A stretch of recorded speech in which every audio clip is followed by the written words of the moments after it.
안녕하세요. 김호준입니다. 추경 예산에 대해 야당은 추경 요건이 되지 않는다면 반대합니다.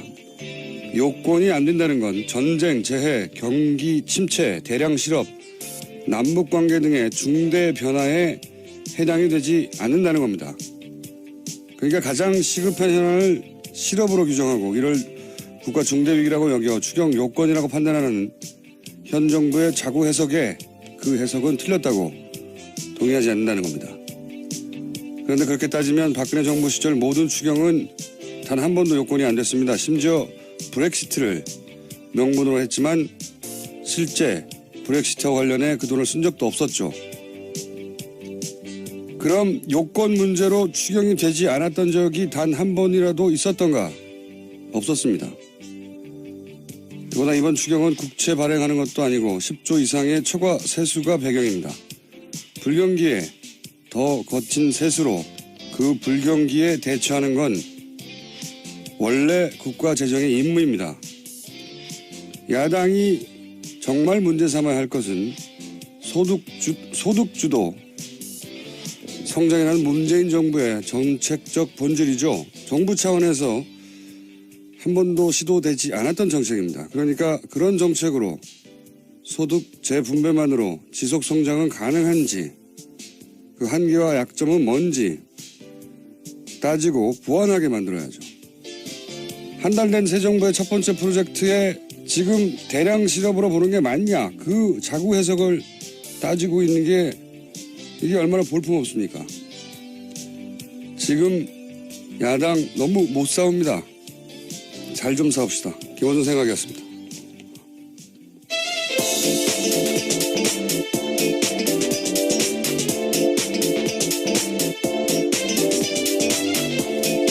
시사인의 김은지입니다. 네.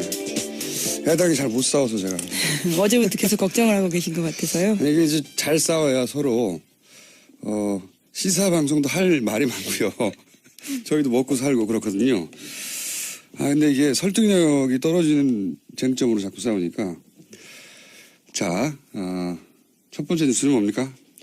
네, 청와대는 강경화 외교부 장관 임명을 가급적 빨리 매듭 짓는다는 방침을 세웠습니다. 오는 29일 한미 정상회담과 다음 달 초 G20 정상회담 준비 때문에 외교부 장관 부재를 더 이상 방치할 수 없다라는 건데요. 이번 주 일요일 임명이 유력합니다. 지명 처리를 요구하고 있는 야3당은 강경화 후보자 임명까지 밀어붙이는 건 용납할 수 없다면서 반발하고 있습니다. 특히 자유한국당은 국회 일정을 전면 거부하겠다 이렇게 권고하고 있습니다. 네, 이것도 잘 못 싸우는 거예요. 지금 후보 한 명 임명했잖아요. 두 번째 임명까지 밀어붙이는 건 용납할 수 없다. 그런데 저는 그 언론이 이럴 때 보도하는 스탠스도 좀 문제가 있다고 생각하는 게, 이걸 임명 강행이라고 잡아서 보도하는 게 현재 프레임인데, 강행이라고 하면 안 되는 거예요. 왜 안 되냐? 제 생각입니다. 강행이라는 건 해서는 안 되는 일을 하는 거죠. 절차에 어긋났거나. 그런데 지금 강경화 후보를 장관에 임명하는 건 절차적으로나 법적으로는 어떤 하자도 없어요. 대통령이 가진 정당한 인사권을 행사하는 겁니다. 만약에 김희수 헌재 소장 후보 같이 표결에 붙여야 하는데 붙이지 않고 절차를 뛰어넘었다. 이건 강행이죠. 그건 초법적인 상황인 거죠. 그건 안 되는 거죠. 근데 이게 아니잖아요. 대통령이 국회에 이 사람 어떤가요? 하고 대중 눈높이에서 검증을 요청하고 청문을 하는 게 그런 거잖아요. 국회는 이 사람 정도면 괜찮다, 아니면 이 사람 문제 있다 하고 의견 제시를 하죠. 근데 장관의 경우에는 거기까지가 국회의 권한이에요. 그 이상의 권한은 법적으로 정해진 게 전혀 없어요. 그다음부터는 대통령 임명하면 되는 겁니다. 지금까지도 그래왔었고요. 네. 네, 전 정부에서도. 그래서 그동안 보고서 채택이 안 돼도 임명을 해버린 거죠. 그 인사청문회가 도입된 이후에 그럼에도 불구하고 낙마한 경우는 그 인사에 대해서 워낙 여론이 안 좋다. 부정적 여론이 60% 이상, 70% 이상 되고 찬성이 10%밖에 안 된다. 그런 경우에 여태 딱 3명이 낙마했어요. 그러니까 법적으로는 대통령 인사권이지만 야당이 이렇게 문제 지적을 하는데 여론이 거기에 동조하는 거죠. 이 사람은 정말 문제가 있네. 그러면 그런 여론 때문에 대통령이 철회한 케이스 딱 3번 있었던 거예요. 그것도 법적으로는 안 해도 되는데 국민 여론을 그렇게까지 거스르면서 이제 임명을 하면 대통령 자신의 지지율이 떨어지거든요. 그래서 국정 동력도 상실되니까 뭐 그래도 임명해 버리는 경우도 많이 있었지만 딱 3명 낙마했는데 이번엔 여론도 60% 이상이 임명을 찬성합니다.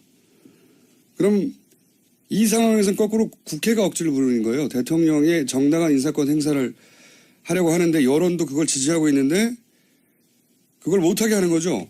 파국이라며. 그런데 이 상황에서 임명하는 게 어떻게 강행입니까?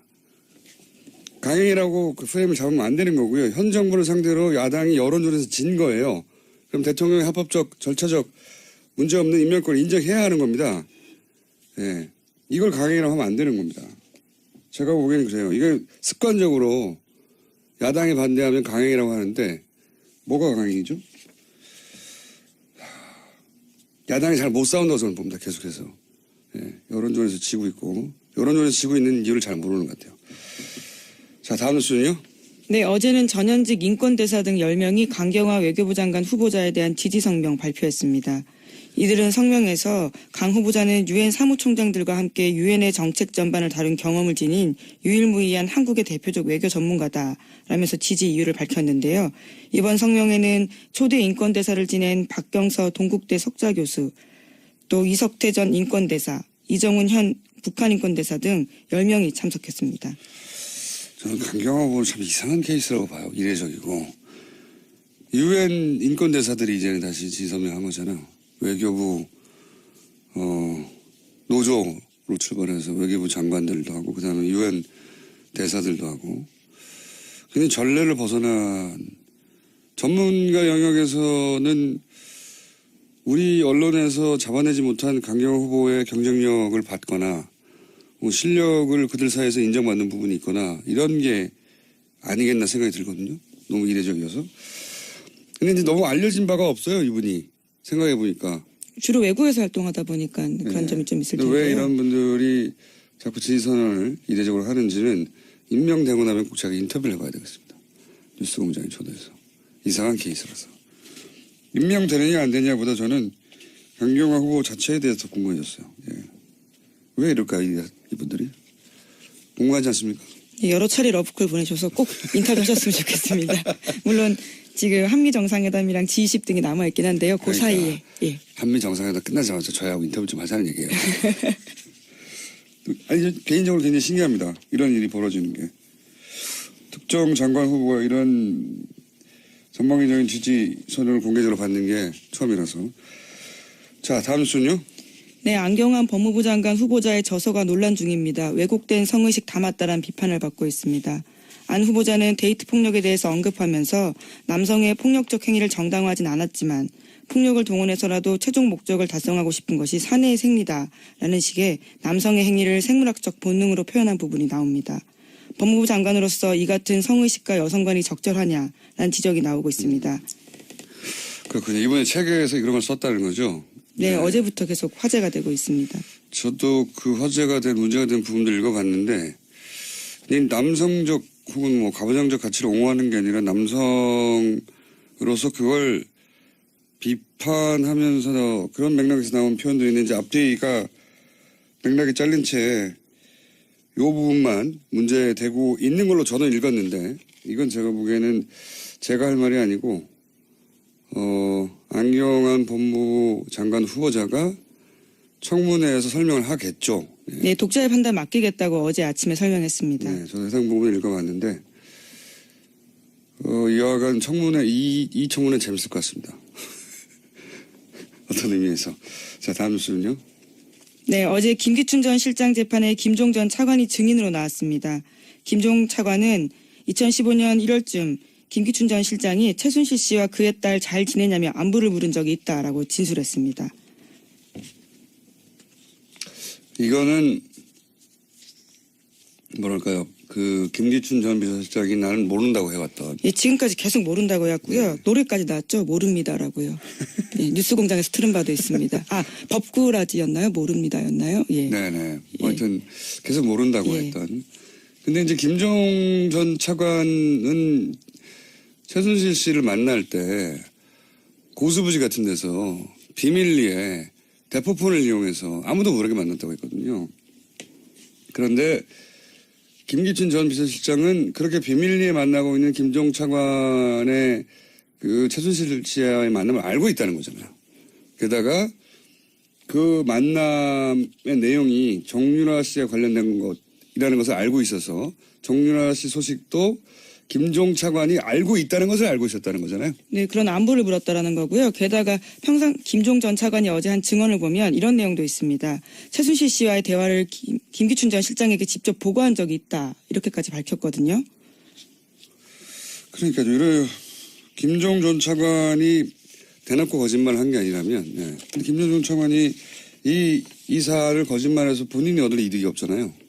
보통 이제 법정에서 이게 거짓인지 아닌지 그 신빙성을 따질 때 그런 부분을 묻게 되는데 얻는 이득이 없잖아요. 그래서 어제 김기춘 전 실장이 벌떡 자리에서 일어나서 그것은 김종 전 차관의 착각이다. 이런 식의 주장을 계속했습니다. 착각이요. 예. 어쨌든 김종 전 차관의 증언에 비춰보자면 모른다는 건 말이 안 되는 것이고 그게 이제 본인이 워낙 주장해왔던 모른다는 사실과 배치되기 때문에 반론을 펴은 거겠죠. 네. 법정에서 어떻게 판단할지는 모르겠는데 김종 전 차관의 증언을 더 신빙성 있게 받아들이지 않겠나. 저는 정황이 그렇습니다. 그런 증언이 나왔다는 거고요. 자, 다음 뉴스는요. 네, 법원이 재판을 중계방송할 수 있게 허가하는 게 좋을지에 대해서 대법원 산하 법원행정처가 판사들에게 설문조사했습니다.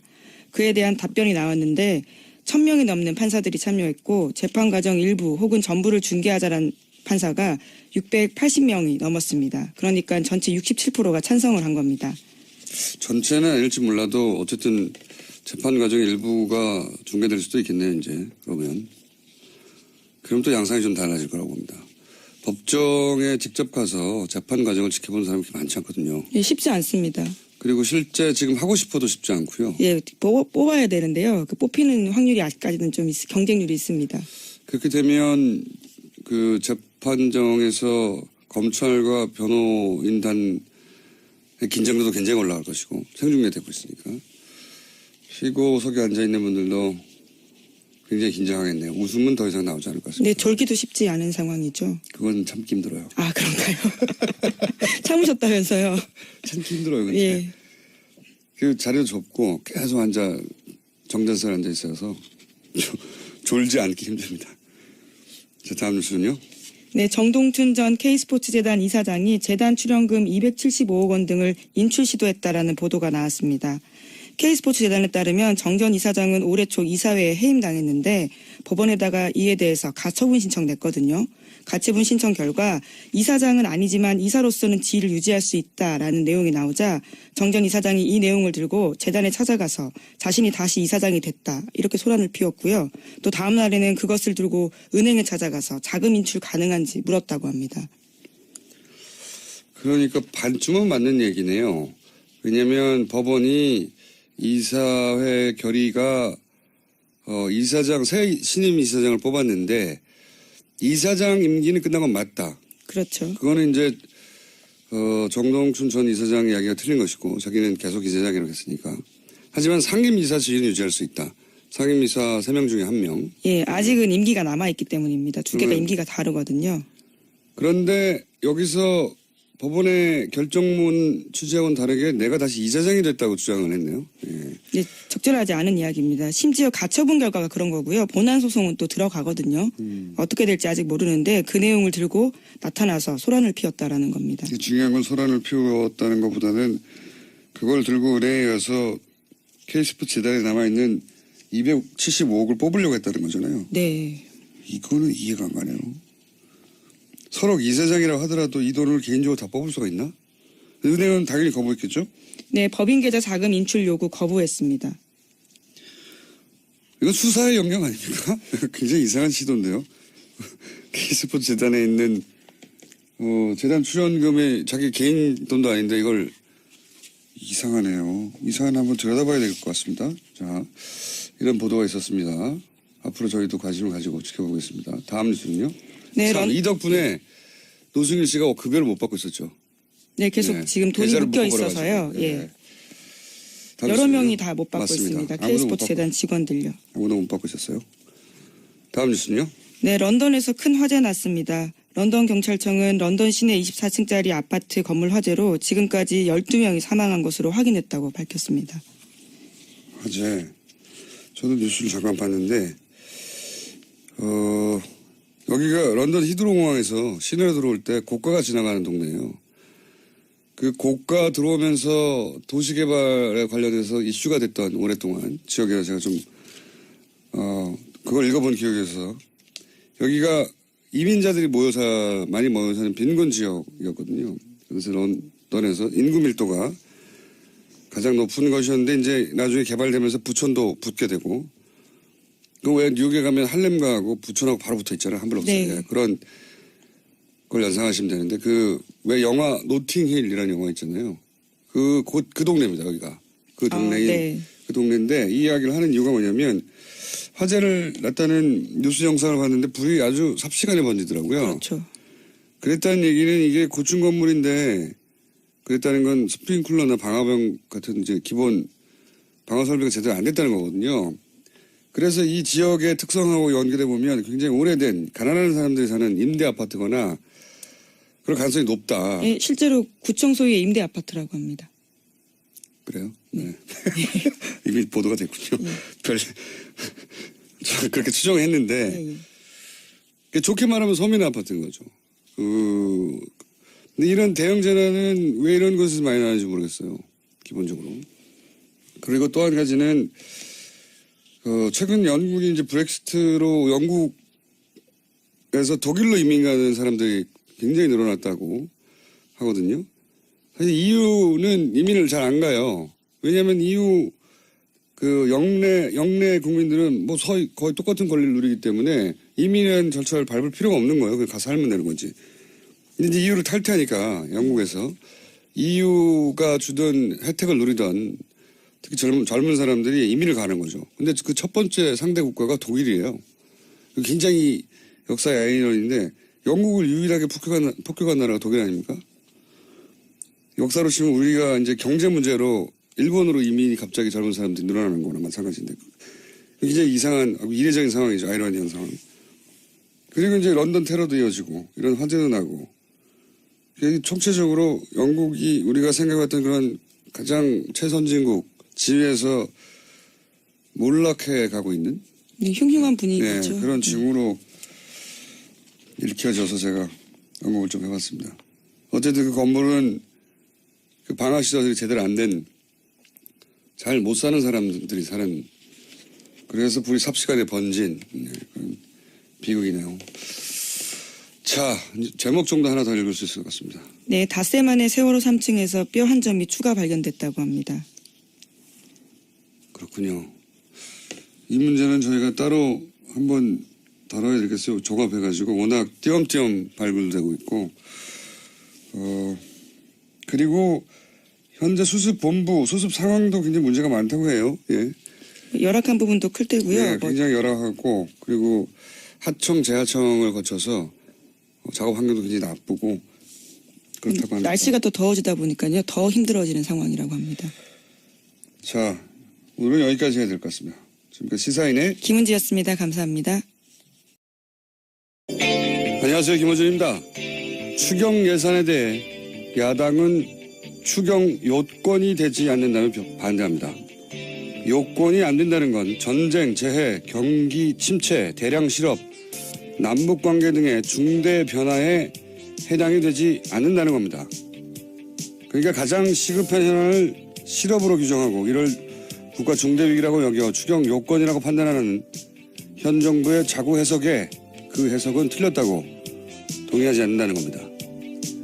그런데 그렇게 따지면 박근혜 정부 시절 모든 추경은 단 한 번도 요건이 안 됐습니다. 심지어 브렉시트를 명분으로 했지만 실제 브렉시트와 관련해 그 돈을 쓴 적도 없었죠. 그럼 요건 문제로 추경이 되지 않았던 적이 단 한 번이라도 있었던가? 없었습니다. 그러나 이번 추경은 국채 발행하는 것도 아니고 10조 이상의 초과 세수가 배경입니다. 불경기에 더 거친 세수로 그 그 불경기에 대처하는 건 원래 국가 재정의 임무입니다. 야당이 정말 문제 삼아야 할 것은 소득주도 성장이라는 문재인 정부의 정책적 본질이죠. 정부 차원에서 한 번도 시도되지 않았던 정책입니다. 그러니까 그런 정책으로 소득 재분배만으로 지속 성장은 가능한지, 그 한계와 약점은 뭔지 따지고 보완하게 만들어야죠. 한 달 된 새 정부의 첫 번째 프로젝트에 지금 대량 실업으로 보는 게 맞냐, 그 자구 해석을 따지고 있는 게 이게 얼마나 볼품없습니까? 지금 야당 너무 못 싸웁니다. 잘 좀 싸웁시다. 김원준 생각이었습니다.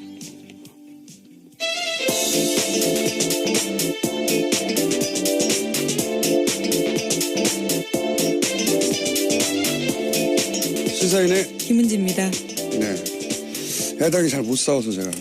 어제부터 계속 걱정을 하고 계신 것 같아서요. 이게 이제 잘 싸워야 서로 시사 방송도 할 말이 많고요. 저희도 먹고 살고 그렇거든요. 근데 이게 설득력이 떨어지는 쟁점으로 자꾸 싸우니까.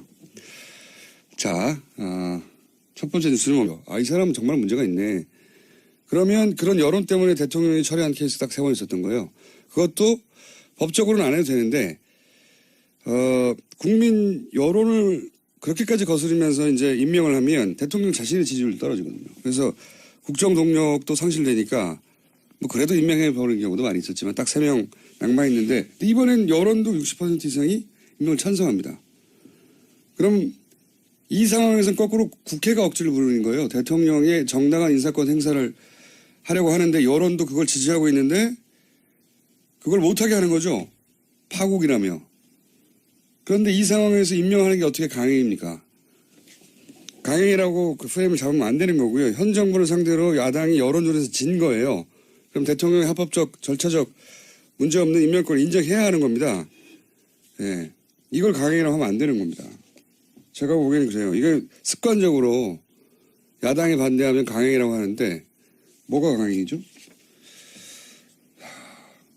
야당이 잘 못 싸운다고 저는 봅니다. 계속해서.